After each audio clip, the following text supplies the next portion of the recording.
आने वाले समय में लगता है आपको कि राहुल गांधी जी प्रधानमंत्री बनेंगे? आपने सुना होगा मुंगरी लाल के हसीन सपने। मोदी ने अगर कोई वादा किया तो उसको पूरा करेंगे। आज भी जनता को मोदी जी पर भरोसा है, जबकि राहुल गांधी जी के लाए के झूठे आरोपों ही जनता साफ साफ समझती है। अच्छा, कांग्रेस की जब सरकार बनती थी तो जब कांग्रेस भी तो उन्हीं ईवीएमओ के बूते 2 बार सरकार बनाकर बैठी थी। कांग्रेस पार्टी कहती है बीजेपी जो है वो धर्म को लेके और राष्ट्रवाद को लेके वोट लेती है। हम अपने धर्म को मानते हैं, उसको स्वीकार करते हैं और सारे रूप से स्वीकार करते हैं, दोगली बात नहीं करते। कि आज भारतीय जनता पार्टी जीतती है तो उसके कार्यकर्ताओं की मेहनत से जीतती है। इनके कार्यकर्ता केवल और केवल अखिलेश यादव जी के संग सेल्फी खिंचा के फेसबुक पर डाल देनी है, भौकाल बनाना है। तो इसका मतलब राहुल गांधी हिंदू नहीं है? ये तो राहुल गांधी बताइए वो किस धर्म में अपनी आस्था रखते हैं। धर्मेंद्र जी की खबर को इन्होंने चला दिया कि धर्मेंद्र जी अब नहीं रहे। एक इस भागते दौर में मैं बताया ना, मैं बार बार बोल रहा हूँ, एक बहस है टीवी चैनल में और सोशल मीडिया की पत्रकारों में कि कौन पहले आगे निकले। बिहार में एक सामने और एक मुद्दा आया है कि रोहिणी आचार्य अब घर से बाहर निकल आई हैं और जो परिवार की समस्याओं का समाधान नहीं कर पा रहा, वो बिहार की समस्याओं का क्या समाधान करेगा? पूरा देश मोदी जी को जानता है, विश्व जानता है मोदी जी को। ऐसे ही अपन उत्तर प्रदेश के योगी आदित्यनाथ जो बचपन में अपना घर छोड़कर एक गोरक्षनाथ मंदिर में आकर रहने लगे, कि जब राम जी की बात आती है तो कई लोग ये मानते हैं कि ये काल्पनिक एक कथा है। काल्पनिक भी थी तो क्या किसी ने एक ऐसी किताब लिखी कि भाई से भाई का संबंध क्या है, पति से पत्नी से, पति और पत्नी के आपस में संबंध के कर्तव्य क्या है, बेटे के पिता के प्रति कर्तव्य क्या है, पिता के बेटे के प्रति कर्तव्य क्या है। इस देश में जब मुगल आए, एक तरफ जो इस्लाम को मानने वाले लोग थे वो लोग थे जो अपने भाई के गर्दन को काट कर राजगद्दी पर बैठे, अपने पिताजी को बंधक बनाकर गद्दी पर बैठे।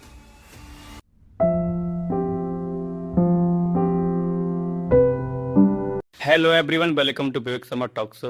मैं आपका होस्ट विवेक शर्मा, आप देख रहे हैं विवेक शर्मा टॉक शो। आज का जो विषय है वो है बिहार पे, जो बिहार में बीजेपी जीती है उस पर। और जो विपक्ष कह रहा है कि बीजेपी वोट चोर है, वोट चोर है। मैंने एक वीडियो डाला था उस पर, जो सबसे भरभर की कमेंट आएंगे उसमें सबने ये लिखा है कि बीजेपी वोट चोर, बीजेपी वोट चोर। तो क्या वाकई में बीजेपी वोट चोर है या नहीं है? क्या ये कांग्रेस हार गई इसलिए एक अपने को जो लोगों में छवि उसको छिपाने का कार्य कर रही है? तो इन सभी सवालों के जवाब देने के लिए हमारे साथ हैं बीजेपी की अनुभवी नेता स्वामी चौधरी जी। नमस्कार सर। नमस्कार धन्यवाद। कैसे हैं भैया आप? बस बढ़िया विवेक जी। सर, आप देख रहे हैं कि अगर इस समय बीजेपी जीती है बिहार में, तो बिहार में बीजेपी जीतने के बाद में कांग्रेस कह रहे है कि बीजेपी ने वोट चोरी की है। आपका क्या विचार है इस पर? देखिए, जब कोई व्यक्ति कोई किसी भी खिताब को हारता है, किसी भी चुनाव को हारता है या किसी मैच को हारता है या कहीं भी हारता है, तो अच्छा व्यक्ति वो होता है जो अपनी हार को स्वीकार करे और अपने अंदर जो कमियां हैं उनको सुधारे और उस पर काम करे। लेकिन कांग्रेस इसका उल्टा करती है। कांग्रेस अपने अंदर की कमियों को न देखकर भारतीय जनता पार्टी पर ऐसे अलग आरोप लगाती है जिनका कोई भी सैद्धांतिक कोई सही परिणाम उनको नहीं मिल पा रहा है। इसी कारण इस प्रकार के मुद्दे के वोट चोरी कर लिया, वोट को चोरी कर रही है भाजपा की सरकार। तो मैं इस आपके माध्यम से, टॉक शो के माध्यम से, क्योंकि हजारों लाखों लोग इसको देखते हैं, इसके माध्यम से मैं ये कहना चाहता हूं कि अगर वोट चोरी का कोई मुद्दा है तो इस देश में लोकतांत्रिक व्यवस्था में कई ऐसे रास्ते हैं जहां आकर आप जनता के बीच में जाकर बताइए कि वोट चोरी हो रहा है तो कैसे हो रहा है। केवल और केवल एक प्रोपेगेंडा करने और भारतीय जनता पार्टी को कैसे बदनाम करने की जो साजिश है राहुल गांधी जी की, वो हर बार नाकाम हो रही है। देखिए, आप इसके साथ साथ आप देखिए कि जब भी जिस प्रदेश का चुनाव होता है, आप राजस्थान का चुनाव देखिए, आप मध्य प्रदेश का चुनाव देखिए, आप महाराष्ट्र का चुनाव देखिए, कांग्रेस पार्टी के इस प्रकार का माहौल बनाने का प्रयास करते हैं कि इस बार अगर इस प्रदेश में चुनाव हारे तो मोदी जी के नेतृत्व में केंद्र की सरकार खतरे में आ जाएगी। लेकिन हर चुनाव में जनता ने भारतीय जनता पार्टी का साथ दिया और मोदी जी का साथ दिया है। चाहे वो राजस्थान का चुनाव हो, चाहे वो मध्य प्रदेश का चुनाव हो, चाहे वो महाराष्ट्र का चुनाव हो, और अभी ताजा बार चाहे वो बिहार का चुनाव हो, जनता हर बार ये भरोसा करती है कि जो मोदी जी कहते हैं उसको पूरा करने का काम करते हैं। मोदी जी ने अगर कोई वादा किया तो उसको पूरा करेंगे। आज भी जनता को मोदी जी पर भरोसा है, जबकि राहुल गांधी जी के लाए गए झूठे आरोपों ही जनता साफ साफ समझती है कि राहुल गांधी द्वारा लाए आरोप है जिनकी कोई सैद्धांतिक प्रामाणिकता नहीं है। केवल ये झूठे आरोप हैं जिनको जनता समझ चुकी है और उनके आरोप पर इसलिए भरोसा नहीं करती। आई मोदी जी के बातों पर और मोदी जी पर भरोसा करती है। कांग्रेस का ये दावा भी करती है कि ईवीएम में गड़बड़ी होती है, क्या ये सत्य है? अच्छा, कांग्रेस की जब सरकार बनती थी 2004 की सरकार और 2009 की दो सरकारें का मुझे याद है, क्योंकि मैं तब से राजनीतिक समझ रखता था। उससे पहले मैं छोटा उम्र में था, मैं पढ़ाई का छात्र, शिक्षा में था, छात्र था। तो जब कांग्रेस भी तो उन्हें ईवीएमओ के बूते 2 बार सरकार बनाकर बैठी थी, और अगर ईवीएम नहीं हो सकती थी तो 2014 में जब वो मोदी जी के सामने चुनाव लड़े और हारे कांग्रेस पार्टी, तो उन्होंने क्यों नहीं ईवीएम मैनेज करी? अगर उस समय ईवीएम मैनेज होती थी, आपको ध्यान होगा ये ईवीएम जो आई वो इसलिए आई थी क्योंकि जब कांग्रेस की सरकार रहती थी, कांग्रेस की कई राज्यों में सरकार थी, कांग्रेस के ही कार्यकर्ता होते थे देश आजादी के बाद, और कांग्रेस के ही लोग हुआ करते थे, मजबूत लोग। गांव में एससी ओबीसी को वोट नहीं देते थे, वहां कांग्रेस का बहुमूल्य बहुतायत लोग मेकर और उन बैलेट पेपर पर ठप्पे लगा बूथ को कैप्चर कर लेते थे, वो कांग्रेस पार्टी करती थी। इसीलिए चुनाव आयोग ने, क्योंकि पारदर्शिता आ सके चुनावों में, इसलिए उन सब मुद्दों को हटाकर कांग्रेस ने ईवीएम वोटिंग मशीन का काम करने का काम किया, जिससे एक व्यक्ति एक ही बार में वोट दे सकता है। अगर बैलेट पेपर चुनाव होते थे तो बगल में गांव के लोग होते थे, कांग्रेस को समर्थन करने का काम करते थे, एससी बीसी ओबीसी को वोट नहीं देते थे, उन सब लोगों के वोट एक व्यक्ति गांव का दबा रहता था और सब ठप्पे लगाकर और बॉक्स में डालने का काम करता था। वो कांग्रेस के जमाने में होता था। यही काम अगर कांग्रेस जब करती थी, अगर ईवीएम में हो सकती थी तो वो ईवीएम में भी ये काम कर सकते थे, लेकिन किसी भी तरीके से कहीं भी ईवीएम में नहीं हो सकती। मैं चुनौती आपके माध्यम से देना चाहता हूँ कि वोटिंग मशीन का हर साल हर महीने जिला अधिकारी के उन ईवीएम मशीनों का निरीक्षण होता है। उस निरीक्षण में विपक्ष के नेता, उसमें सत्ताधारी का नेता और सारे दलों के नेताओं को बुलाकर उनके सामने होता है। अगर किसी नेता को लगता है कि ईवीएम नहीं होती तो वो उस फॉर्मूले को लाएं और जब जिला अधिकारी हर महीने वो पुनरीक्षण करते हैं तो ये बताएं कि साहब यहाँ इस जगह पर ऐसे ईवीएम लगती है, तो मैं कहता हूँ कि तो उनका आरोप मैं मान सकता हूँ भाई। उससे पहले केवल और केवल भारतीय जनता पार्टी को और मोदी जी को और जनता का जो बहुमत है उसका मया करने का काम विपक्ष कर रहा है। नहीं, तो जैसे आपने कहा कि उस समय जो कोई दबंग व्यक्ति हुआ करता था वो वोट डाल दिया करता, तो उसके बाद तो बीजेपी आई। हाँ, तो मैं वही तो कह रहा हूँ, अगर दबंग व्यक्ति वोट डाल देता था तो उसके बाद भारतीय जनता पार्टी की सरकार बनी, ईवीएम आई। मैं ये कहने का काम कर रहा हूँ, अगर दबंगों से तब कांग्रेस पार्टी जबरदस्ती वोट डलवा लेती थी, तो अगर वोट चुनावों में गड़बड़ करती थी तो फिर ईवीएम में गड़बड़ उसने क्यों नहीं करी? वो पहले से गड़बड़ करते हैं, उनकी आदत में गड़बड़ करने, बूथ कैप्चर करना उनकी आदत में रहा है, वोटरों को क्या नाम है लुभाने का उनकी आदत में रहा है, और तमाम तरह के आरोप प्रत्यारोप कांग्रेस पार्टी पर लगे। और सबसे बड़ी बात कि 1975 में जिन जिन नेताओं ने इंदिरा गांधी का विरोध किया तो इमरजेंसी लगाकर 2 साल 2.5 साल तक लोगों को जेल में रखा गया। उस समय वो कांग्रेस का लोकतंत्र और कांग्रेस की ईवीएम और कांग्रेस की क्या नाम है जो बूथ कैप्चरिंग थी, क्योंकि जबरदस्ती चुनाव इंदिरा गांधी जी को जिताया गया था, जिस कारण ये सब हमको 1975 से 70 तक की इमरजेंसी देखनी पड़ी। तो वो लोग ये काम करते थे, क्योंकि जो लोग बूथ कैप्चरिंग करते थे उनको लगता है कि अब ईवीएम कैप्चरिंग हो रही है, जबकि ईवीएम कैप्चरिंग नहीं हुई। मोदी ने ईवीएम को कैप्चर नहीं किया, मोदी ने लोगों के दिलों को कैप्चर किया है। मोदी ने बुजुर्गों को 5 लाख रुपए का बीमा सभी लोगों को, और बुजुर्गों को 70 साल से ऊपर सभी बुजुर्गों को निःशुल्क बीमा दिया है, निःशुल्क उपचार के पैसे दिए, इसलिए मोदी जी को लोग वोट देते हैं। मोदी ने लोगों को घर दिए हैं, इसलिए लोग मोदी जी को वोट देते हैं। मोदी जी ने लोगों को शौचालय दिए हैं, इसलिए लोग मोदी जी को वोट देते हैं। मोदी जी लोगों को मुद्रा लोन के माध्यम से नौजवानों को अपना स्वयं रोजगार रेडी करने की व्यवस्था दी है, इसलिए लोग मोदी जी को वोट देते हैं। मोदी जी ने किसानों को 6 लाख रुपए साल देने का काम किया, इसलिए लोग मोदी जी को वोट देते हैं। उनकी कामों पर भारतीय जनता पार्टी को वोट पड़ता है, मोदी जी को वोट पड़ता है, न कि कोई ईवीएम मशीन के कैप्चर से लोगों का, विपक्ष के लोगों का जो केवल और केवल आरोप प्रत्यारोप है वो इसलिए है कि उन पर अब कोई मुद्दा नहीं बचा जिसको लेकर वो बात कर सके, तो वो चुनाव आयोग पर और चुनाव प्रक्रिया पे ही सवाल उठाने लगे हैं। जी जी, कांग्रेस पार्टी कहती है कि क्या कहते हैं बीजेपी जो है वो धर्म को लेके और राष्ट्रवाद को लेके वोट लेती है, क्या ये सत्य है? देखिए, जब धर्म की बात आती है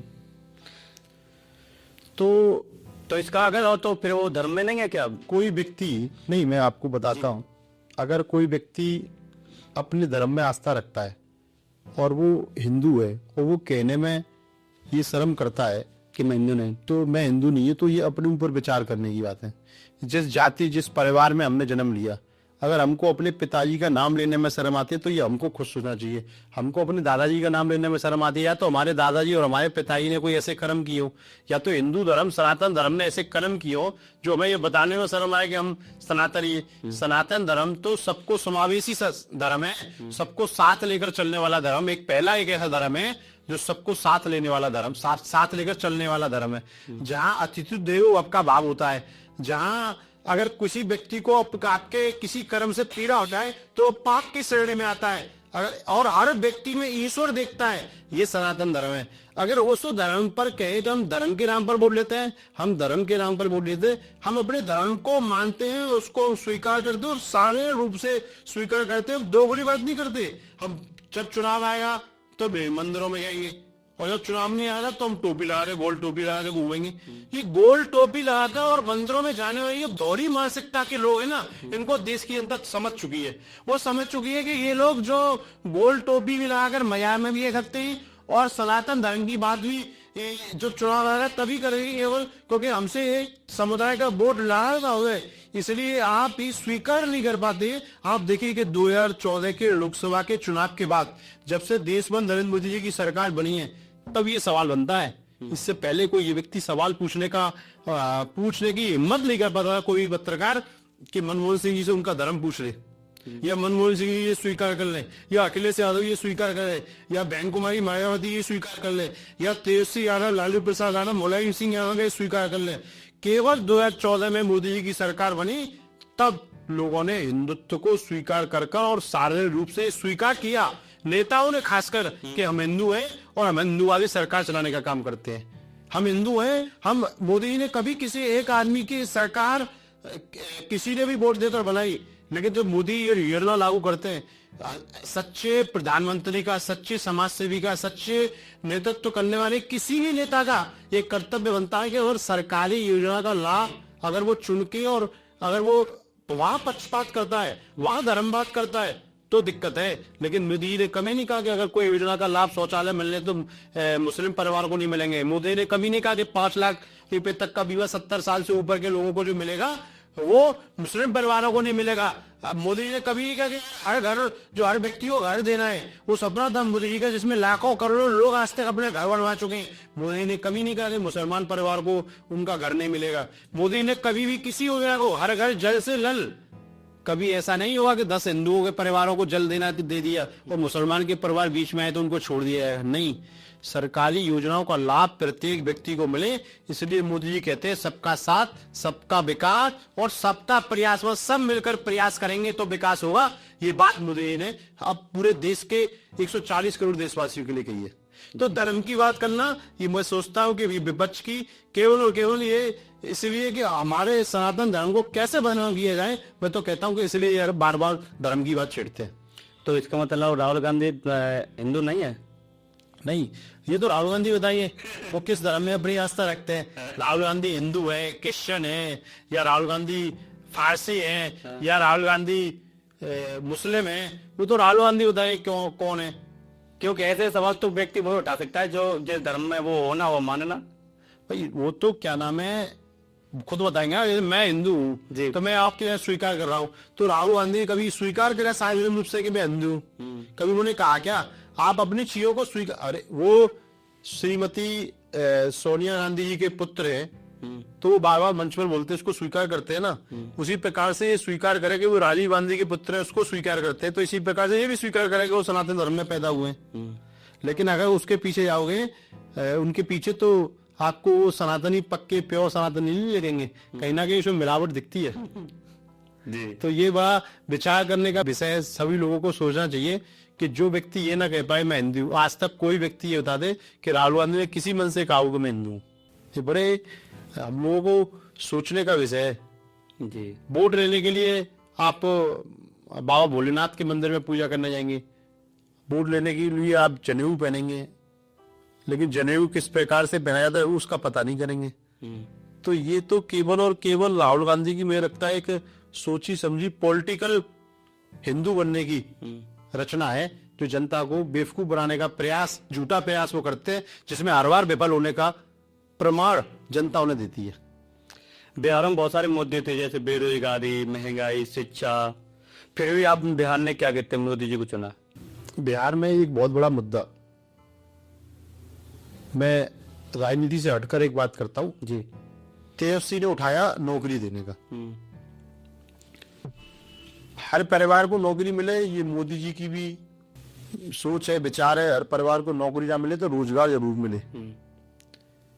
लेकिन तेजस्वी की बातों पर लोगों ने भरोसा नहीं किया। उसका कारण ये था कि तेजस्वी को ऊपर जनता को, बिहार की जनता को भरोसा नहीं था। जनता को भरोसा था मोदी जी के वादों पर, नीतीश कुमार जी के वादों पर, क्योंकि 20 साल लगातार सरकार चलाना विवेक जी, और उसके बाद दोबारा इतने बहुमत के साथ सरकार में आना, मैं ये कहता हूं, ये मैं मानता हूं कि कहीं ना कहीं बिहार के लोग वहां की सरकार से संतुष्ट होंगे। कितने सारे झूठे वादे तेजस्वी ने, राहुल गांधी ने वहां भ्रमित प्रचार प्रसार करने का प्रयास किया, उस सबको जनता ने नकारने का काम किया। लोगों को लगा कि अगर तेजस्वी की सरकार बनती है तो दोबारा से वहां शराबबंदी जो लगी लागू है, वो शराब चालू हो जाएगी। बिहार में अधिकतर तबका जो है वो कामगार है, हाथ से काम करता है, और वो पैसे कमाकर लाता है, और वो पैसे कमाकर लाकर अधिकतर लोग जो है वो जो नीचे तबके के, मतलब जो काम करते हैं, निचले स्तर पर जो काम करते हैं, जो 10,000 20,000 रुपये महीने की सैलरी पाने वाले लोग हैं, वो लोग वहां दारू पीते हैं, और दारू पीकर अपने परिवारों में पत्नियों से कलेश करते हैं। तो महिलाओं ने ये सोचा कि अगर तेजस्वी की सरकार आई तो ये शराबबंदी को खोल देंगे, और अगर शराबबंदी खोल देंगे तो रोज जो आए घर में कलेश, नीतीश जी ने बंद करा रखे हैं शराब को, बंद कर कर वो दोबारा स्टार्ट हो जाए, वो दोबारा चालू हो जाएंगे। महिलाओं को नीतीश पर भरोसा था, नीतीश कुमार जी पर, महिलाओं को मोदी जी पर भरोसा था कि अगर ये लोग दोबारा सरकार में और सत्ता में आते हैं तो हमारे घर में जो शांति व्यवस्था बनी हुई है, देखिए पैसा कम मिल जाए लेकिन परिवार में शांति रहनी चाहिए। बहुत सारे ऐसे परिवारों को आप भी जानते होंगे, मैं भी जानता हूं, जहां पैसा तो अधिक है लेकिन शांति नहीं है, तो वो लोग शांति के प्रयास में जंगलों में निकल जाते हैं। तो बिहार में मेरा ये मानना है कि महिलाओं ने चुना कि ये जंगल राज की सरकार को हमको दूर रखना है, इसलिए अधिकतर महिलाओं ने भारतीय जनता पार्टी को वोट दिया। वहां के समझदार लोगों ने भारतीय जनता पार्टी को वोट दिया। ऐसा नहीं है कि तेजस्वी को वोट नहीं पड़ा है, भाई उसके भी कुछ समर्थक लोग होंगे, लेकिन जो मैं मानता हूं कि जो समझदार थे और महिलाएं, उन लोगों ने भारतीय जनता पार्टी को वोट दिया। जो इनके झूठे वादों में फंसे उन्होंने तेजस्वी को वोट दिया, कांग्रेस को वोट दिया।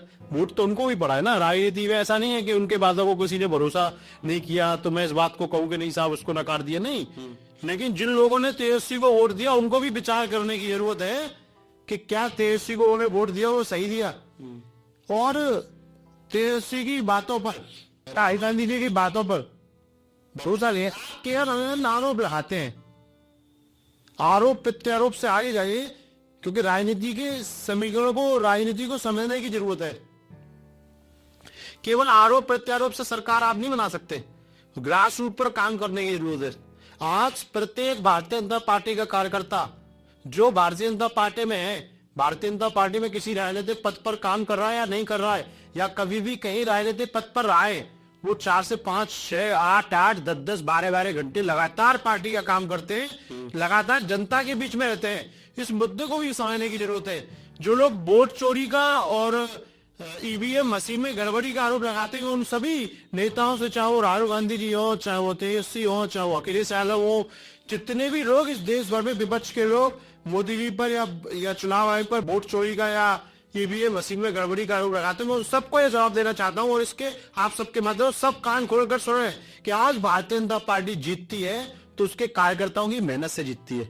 आज अगर भारतीय जनता पार्टी की सरकार आती है, मोदी जी जीतते हैं, तो जो कार्यकर्ता बूथ लेवल पर काम करता है, अपना घर परिवार छोड़कर सुबह शाम, मतलब मैं बताता हूँ कि 2 से 12 घंटे तक, 2 घंटे से लेकर 12 घंटे तक पार्टी का प्रत्येक कार्यकर्ता काम करता है। 11, 12, 13 करोड़ की फौज भारतीय जनता पार्टी की, प्रत्येक प्रदेश में कार्यकर्ता, प्रत्येक बूथ पे कार्यकर्ता, सेक्टर पे कार्यकर्ता, विधानसभाओं पे कार्यकर्ता।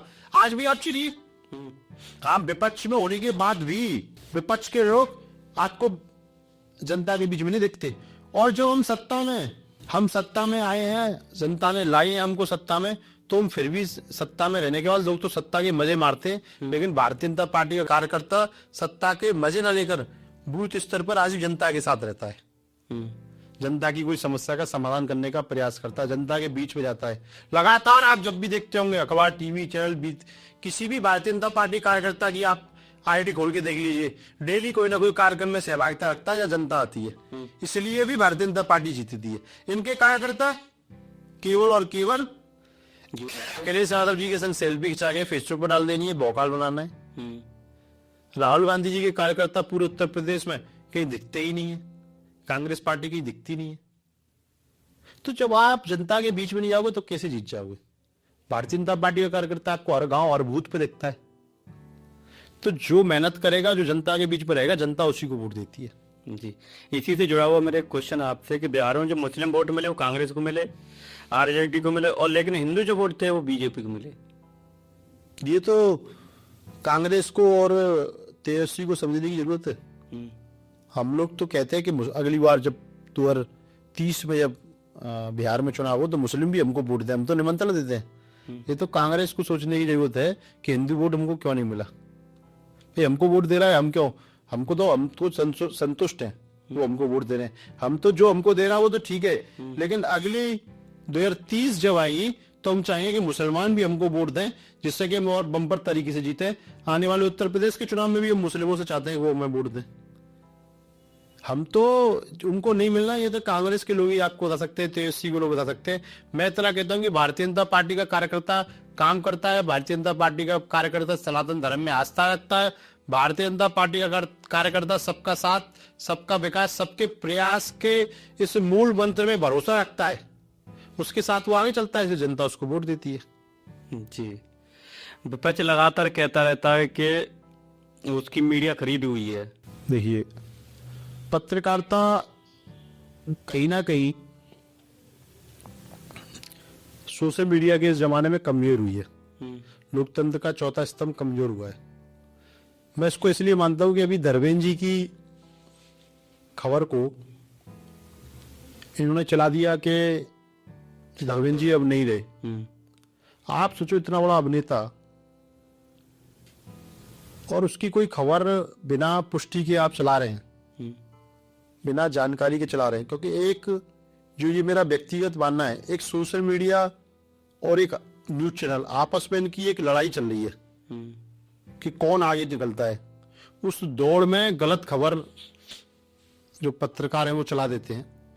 उनसे मेरा सभी से ये करबद्ध निवेदन है कि किसी भी खबर को पुष्टि के साथ चलाएंगे तो आपकी विश्वसनीयता जनता के बीच में ज्यादा रहेगी।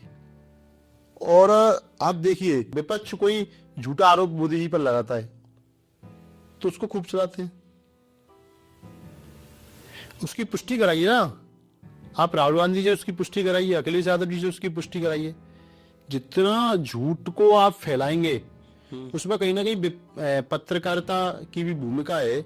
और ये लोग केवल टीआरपी का एक खेल नया चला है, जिसमें सोशल मीडिया वर्सेस जो टीवी चैनल्स हैं उनके बीच में एक युद्ध चल रहा है।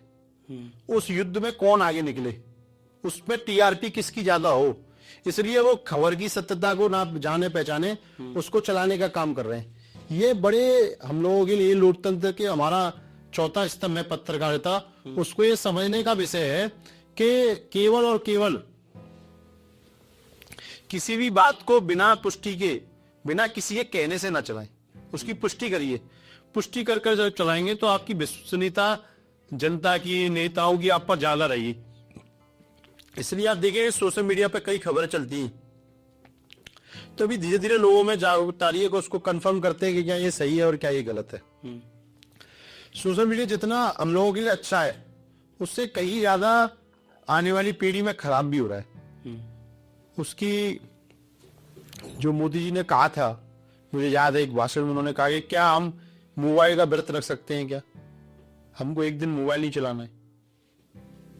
तो कहीं ना कहीं मोदी जी को उसके जो विलक्षण है सोशल मीडिया के वो दिखे, तो उन्होंने इसलिए जनता को आह्वान किया कि सोशल मीडिया से थोड़ी दूरी बनानी है।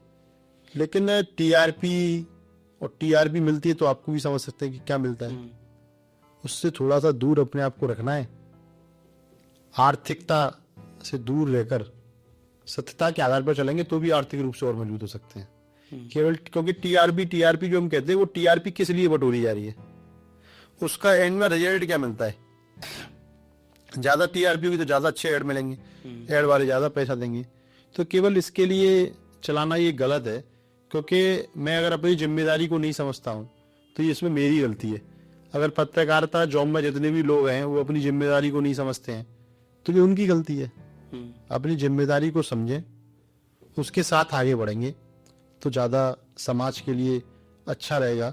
और ये जो विपक्ष का आरोप है कि गोदी मीडिया या इस प्रकार के जो आरोप लगते हैं, देखिए पत्रकार का असली कर्तव्य है कि जनता से जुड़े हुए मुद्दों को उठाए और नेताओं से उसके जवाब पूछे, ना कि इस बात पर ज्यादा ध्यान दे कि वोट चोरी हो गई, ईवीएम मशीन हैक हो गई। तो पत्रकार तो इतना बड़ा चैनल लेके घूम रहे हैं, वो ईवीएम कहाँ हैक होती है वो बताएं कैसे हो सकती है, वो किसी इंजीनियर को बुलाएं, किसी से पूछवाएं।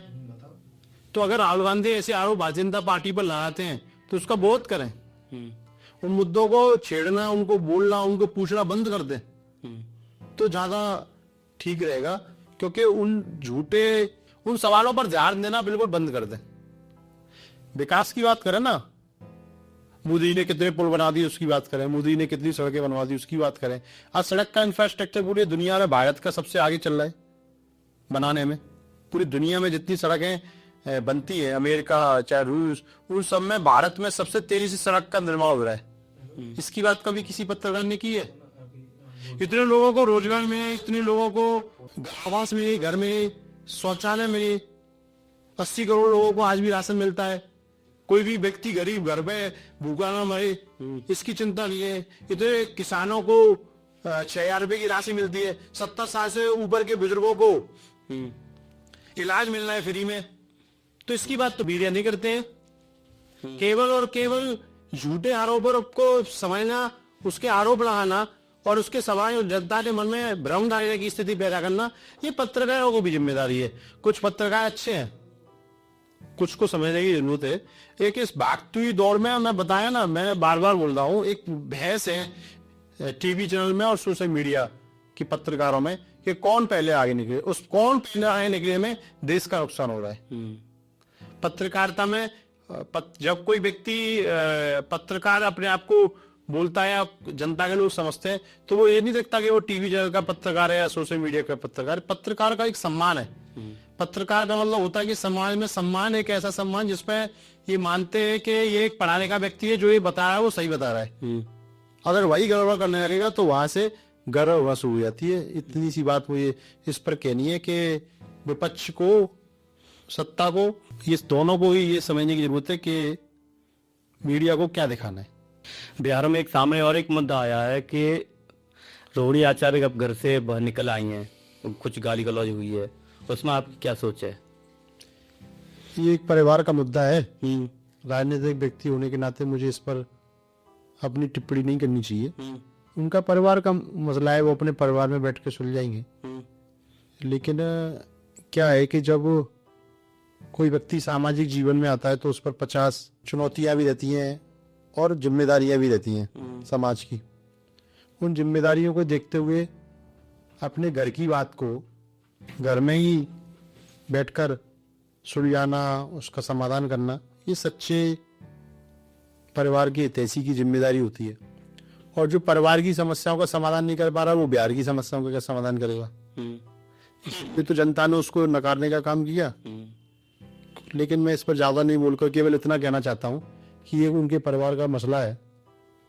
तेज प्रताप भी नाराज चल रहे हैं, रोहिणी जी आज चली गई, तेजस्वी आज भी घर में ही है। क्या कारण है कि सब लोग जो है विघटन हो रहा है परिवार में?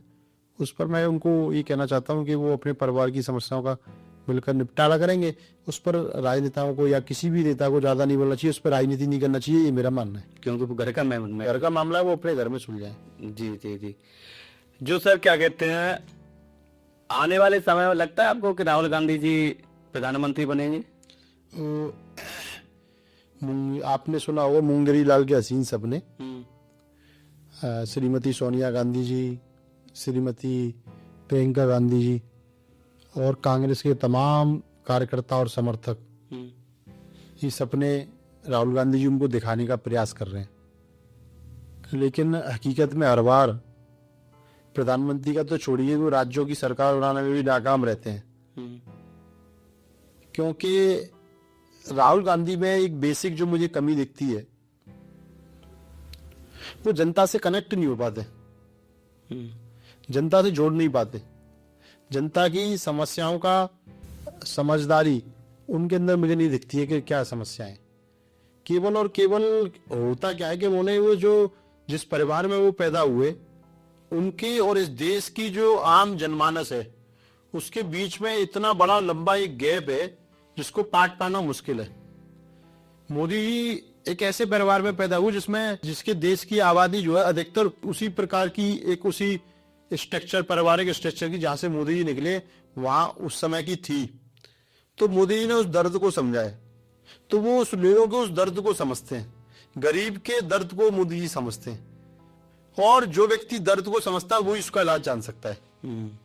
अगर आप डॉक्टर के पास जाएंगे, उसको आप बताते हैं ना, आप ही तो बताते हैं कि मुझे बुखार आ रहा है तो खांसी भी हो रही, जुकाम भी हो रही, जुकाम हुआ है तो कैसा हो रहा है, बुखार हो रहा है तो एक बार आ रहा है, दिन में कितना आ रहा है, तभी तो डॉक्टर दवा लिख पाता है। तो अगर डॉक्टर को आप समझा ही नहीं पाएंगे या डॉक्टर आपकी बात को समझ ही नहीं पाएगा तो कैसे दवा लिखेगा? यही राहुल गांधी जी का, वो जनता की बातों को या देश की जनता के नेचर को उनको समझ नहीं पाते हैं। वो एक जनता के बीच में, उनके बीच में मुझे कई लेवल का गैप दिखाई देता है। वो गैप को मुझे लगता नहीं कि राहुल गांधी कभी पाट पाएंगे। और वही भारतीय जनता पार्टी के नेता, भारतीय जनता पार्टी अगर तो वो जनता के बीच में से निकले हैं, इसीलिए भारतीय जनता पार्टी परिवारवाद पर या उस पर भरोसा नहीं करती है। वो एक नए कार्यकर्ता को जेपी नड्डा जैसे को राष्ट्रीय अध्यक्ष बनाते हैं, जिससे कि नई नई चीजों को समझ में आए और वो देश में लागू कर पाए, लोगों की, देश के लोगों की समस्या को समझ सके, उनका समाधान करने का प्रयास कर सके।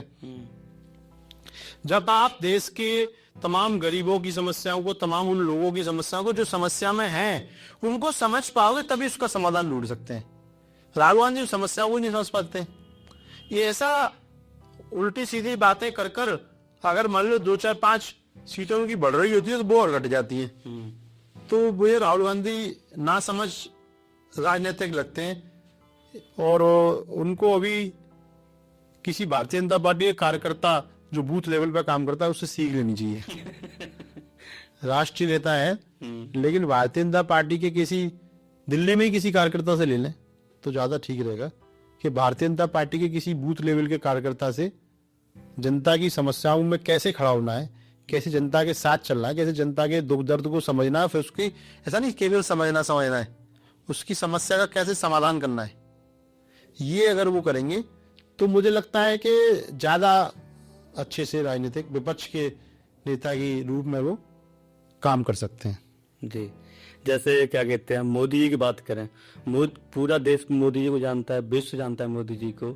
ऐसे ही अपन उत्तर प्रदेश के योगी जी, आप कहीं दूसरे, आप तो नेता हैं, खैर हम किसी जन मानस को ले लें तो कहें कि मध्य प्रदेश का सीएम कौन है तो वो सोचिएगा, और किसी सीएम प्रदेश के सीएम को क्या नाम, पर अपने जो उत्तर प्रदेश के जो सीएम है उनको हर कोई जानता है, बच्चा बच्चा जानता है, योगी आदित्यनाथ। उनमें और जो बाकी जो सीएम है उनमें क्या अंतर है?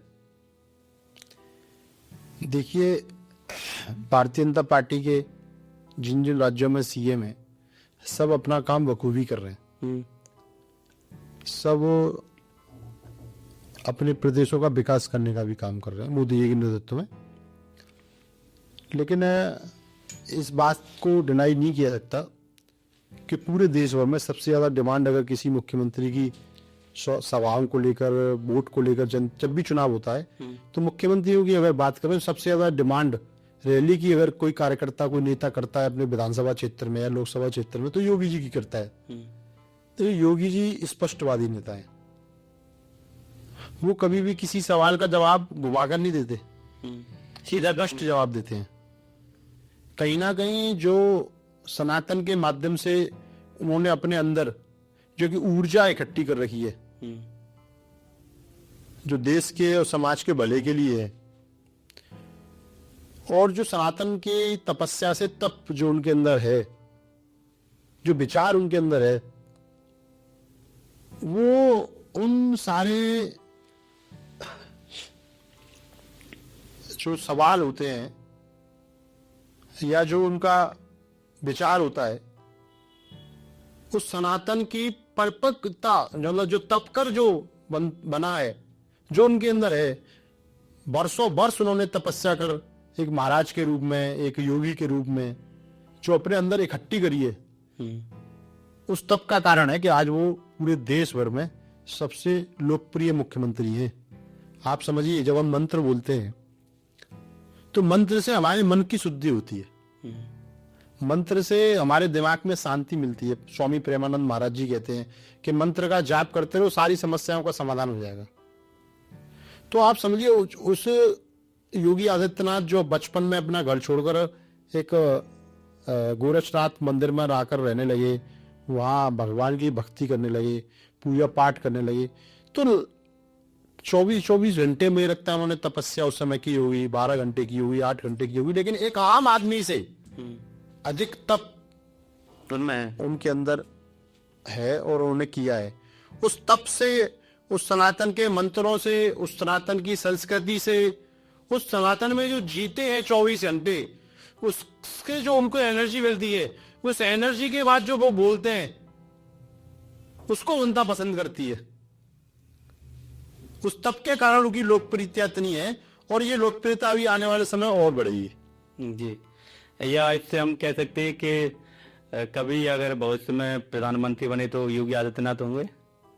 बेशक उनके अंदर वो सारे गुण हैं जो उनको प्रधानमंत्री की कुर्सी पर बिठा सकते हैं, ले जा सकते हैं, लेकिन ये मेरा खुद का व्यक्तिगत या पार्टी के रूप में कहना, मेरा कुछ का कहना उसमें उचित नहीं होगा।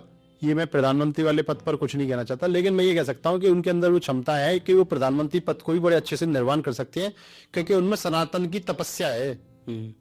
जिस पद पर भी वो रहेंगे, जहां भी वो रहेंगे, वहीं अपनी संस्कृति को बढ़ाने का काम करेंगे, वहीं अपने समाज को, अपने देश को, अपने प्रदेश को आगे ले जाने का काम करेंगे।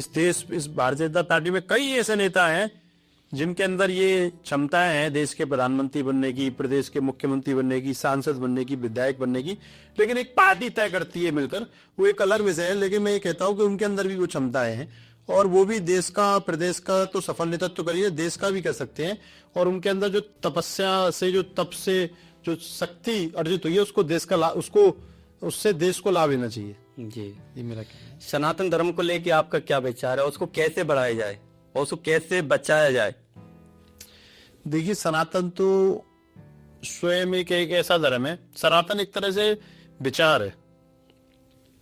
आपने एक बहुत अच्छा सवाल पूछा है, मैं इसके माध्यम से आपको एक इसका सही जवाब देने का प्रयास कर सकता हूं अपनी तरफ से, जो मैं सोचता हूं। सनातन एक ऐसा धर्म है जो एक विचार है, जो एक जीवन जीने की पद्धति है। ये धर्म नहीं, एक जीवन, अच्छा जीवन कैसे जिया जा सके, 3-4 बातें मैं आपको इस बारे में बताऊंगा। सनातन धर्म में हमको जिसने कुछ दिया, हमने उसका पूजा की। हमको माँ बाप ने जीवन दिया तो हम अपने माँ बाप को पूछते हैं। हमको गुरु ने शिक्षा दी तो हम अपने गुरु को पूछते हैं। हमको पृथ्वी माँ ने रहने का या स्थान दिया तो हम पृथ्वी माँ को माँ कहकर उसे पूछते हैं, पृथ्वी को पूछते हैं। हमको सूर्य देवता ने रोशनी दी तो हम सूर्य देवता को पूछते हैं। हमको गंगा जल ने जल दिया तो हम गंगा माँ की पूजा करते हैं, गंगा माँ, यमुना माँ। हमको पीपल ने 24 घंटे ऑक्सीजन दी तो हम पीपल को भी देवता मानते हैं, हम उनकी भी पूजा करते हैं। कुल मिलाकर मैं ये कह सकता हूं कि जिसने भी सनातन धर्म में कुछ दिया, हम उसकी पूजा करते हैं। तो हमने हमेशा अपने देने वाले की इज्जत की है, ये सनातन है। हम देखिए, भगवान राम की जब बात आती है, कृष्ण जी की जब बात आती है, तो मैं भगवान राम पर बात कहना चाहता हूं कि जब राम जी की बात आती है तो लोग कई लोग ये मानते हैं कि ये काल्पनिक एक कथा है या एक काल्पनिक लिखी गई एक किताब है। मैं उन काल्पनिक कहने वाले लोगों से, मैं तो उसको सत्य आधारित घटना, मैं तो सनातन में भरोसा रखता हूं, तो मैं ये बात तो नहीं कह सकता हूं, लेकिन जो काल्पनिक इसको कहते हैं, मैं उनको कहना चाहता हूं, अगर काल्पनिक भी थी तो क्या किसी ने एक ऐसी किताब लिखी कि जो ये प्रेरणा दे सके कि भाई से भाई का संबंध क्या है, पति से पत्नी से, पति और पत्नी के आपस में संबंध के कर्तव्य क्या है, बेटे के पिता के प्रति कर्तव्य क्या है, पिता के बेटे के प्रति कर्तव्य क्या है। एक अपनी सौतेली मां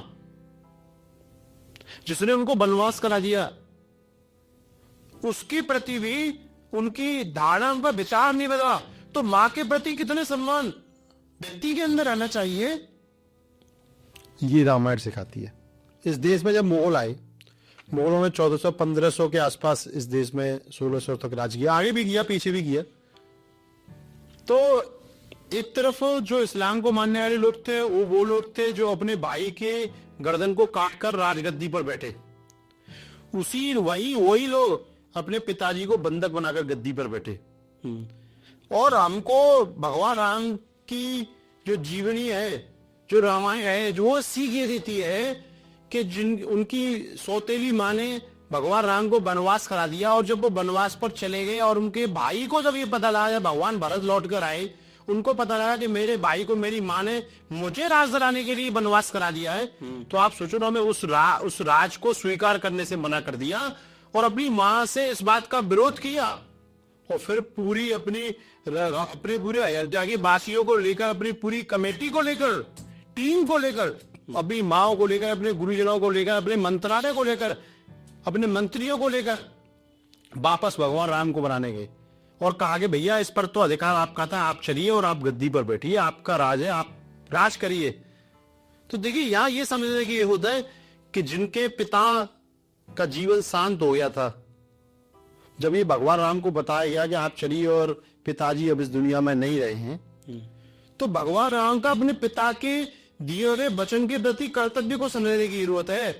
तो उन्होंने कहा कि नहीं, मेरे पिता जो वचन मुझे देकर गए थे, तो ये मेरी जिम्मेदारी हुई है कि अब क्योंकि वो इस दुनिया में है, तो उस वचन को मैं निभाऊं। उस वचन को रखने के लिए ये सनातन है, उस वचन को रखने के लिए जो व्यक्ति इस दुनिया में नहीं आ, ये हम सबको इस समाज में सीखने की जरूरत है। लेकिन रहने के बाद भी अपने पिताजी के वचन को पूरा करने के लिए उन्होंने 14 साल का वनवास काटा और लौट कर नहीं आए, सब लोगों के अनुग्रह करने पर भी। क्योंकि जिस माँ ने कहा, जिन्होंने वनवास कराया था, उन्होंने भी कहा कि राम आप लौट चलिए, मुझ पर गलती हो गई, मेरी मति भ्रम हो गई थी। तब भी भगवान राम ने कहा कि नहीं, अब तो माता जी आप देर हो चुकी है, अब पिताजी को जो मैं वचन दे चुका हूं, तो जो पिताजी को वचन दिया था वो उन्हीं को अधिकार था उस वचन को तोड़ने का और कराने का। तो क्योंकि मैं पिताजी को वचन दे चुका हूं तो उसको निभाऊंगा, ये सनातन है। और आप सोचिए कि उसके बाद लक्ष्मण जी ने क्या किया। लक्ष्मण जी लगातार 14 साल वनवास पर रहे, तो बड़े भाई के प्रति छोटे भाई के कर्तव्य कि वो पूरी रात सोते रहते और भगवान राम की और माता सीता के पहरा देने का काम करते थे। और जब भरत वहां से लौटे तो भरत ने वचन लिया था कि अगर आप 14 साल के एक दिन भी अगर आगे हो गया तो मैं उसे अपने प्राण की आहुति दे दूंगा। तो भगवान राम के अंदर भी एक अपने भाई के दिए गए वचन के प्रति आस्था थी, उधर भरत के अंदर भी अपने भाई को दिए गए वचन की आस्था थी, वो वचन को निभाना था। तो इसलिए जब रावण को उन्होंने मारा तो पुष्पक विमान लेकर आए, क्योंकि वो 14 साल पूरे हो रहे थे। उनको पता थी अगर मेरा भारत भी धर्मी है, वो वचन को मान करे पूरा करेगा कि एक दिन भी मैं लेट हो गया तो अपने प्राण की आहुति दे देगा। ये सनातन सिखाता है। और दूसरी तरफ वो लोग जो अपने भाई का गला काटकर राजगद्दी पर बैठे, मैं उन सभी लोगों से ही कहना चाहता हूं जो लोग इसको काल्पनिक पुस्तक भी मानता है, उनको भी सीख लेनी चाहिए। उनको सीखना चाहिए कि भाई के साथ क्या व्यवहार देना चाहिए, पति के साथ, पत्नी के साथ क्या व्यवहार रहना चाहिए, क्या हमारे कर्तव्य हैं, छोटे भाई के बच्चे, छोटे भाई की पत्नी के साथ हमारा क्या कर्तव्य है, और हमारे माता पिता के प्रति क्या कर्तव्य है। क्या वो हमको जरूरत नहीं है? वो हम सब उन लोगों को सीख जरूरत है जिनके माँ बाप आज भी वृद्धाश्रम में रहे। कि मैं ही कह दूं कि कोई भी माँ क्या इतना बड़ा पाप कर सकती है कि अपने बेटे को वनवास कहा था, इसको राज मिला, और जो सौतेले हो उसके प्रति भी राम ने कभी गलत नहीं बोला। तो माँ बाप के प्रति हमारी आस्था कभी डिगमिगानी नहीं चाहिए। ये हमको, हमारे परिवारों को, हिंदू और सनातनी परिवारों को समझने की जरूरत है। आज का आप मानते हैं, मैं मानता हूँ सनातनी परिवारों में बहुत जरूरत है रामायण को ठीक से पढ़ने की और उसको समझने की। जी। केवल वो एक ऐसा नहीं कि हमने बाँच के हुए हैं उसका फल मिल जाएगा, नहीं नहीं, उसको निभाना पड़ेगा। वो निभाने की जो प्रक्रिया है, जो निभाने की जो पूरी करने की परिकल्पना आपके अंदर अगर आती है तो आप सनातनी हैं।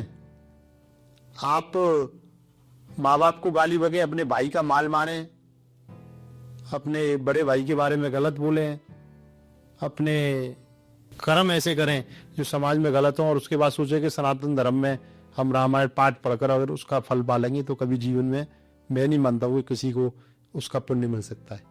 असली पुण्य तो आपके खुद के कर्म से होता है, ये मेरा मानना है। तो हमको किस धर्म से सीख लेनी, ये हमको सोचना चाहिए। इसलिए सनातन, जो आपने सवाल पूछा कि सनातन धर्म को, तो इसलिए सनातन धर्म सर्वश्रेष्ठ धर्म है। देखिए, जो वो ये ऐसी किसी भी धर्म की कोई एक किताब मुझे बता दीजिए जिसमें इतना डीपली सार छुपा हो जीवन जीने का। तो मैंने कहा ना, तो अगर रामायण ने हमको सीख दी तो श्री को हमने उनको भगवान माना, नहीं तो लोगों की निगाहों में तो वो हम एक पुरुष थे।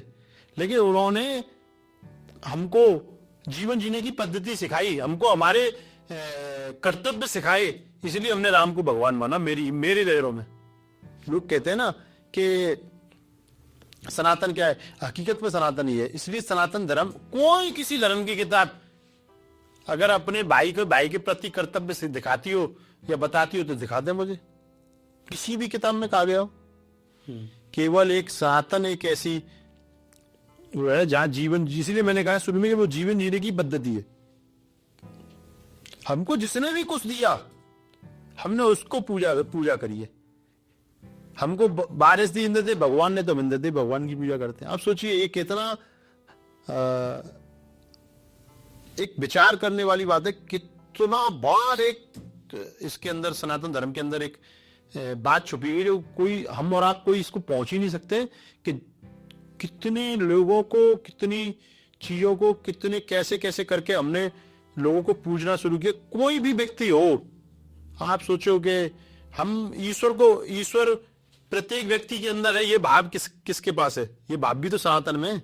हम अगर किसी व्यक्ति के अपनी तरफ से उसको परेशान करते हैं, परेशान करने का प्रयास करते हैं, तो क्योंकि सामने वाले के अंदर भी ईश्वर है, तो हम ये गलत काम नहीं करेंगे ना, उसको परेशान नहीं करेंगे। ये बात सोचने की बात है, ये विचार करने वाली बात है कि हम सामने वाले को परेशान ना करें, क्योंकि उसके अंदर भी ईश्वर है। अगर उसकी आत्मा दुखी हुई तो हम ईश्वर की आत्मा को दुखी कर रहे हैं। ये विचार जब आता है तब सनातन की खूबसूरती समझ में आती है कि सनातन क्या है। ये विचार अपने अंदर लाना चाहिए हर व्यक्ति को। इसलिए सनातन धर्म का तो कोई तोड़ ही नहीं है, अपने का एक वो धर्म है। हाँ, जितना इसको समझोगे, जितना इसको पढ़ोगे, जितना इसके बारे में जानोगे, उतना इससे प्रेम होगा। जी, ये है सनातन धर्म।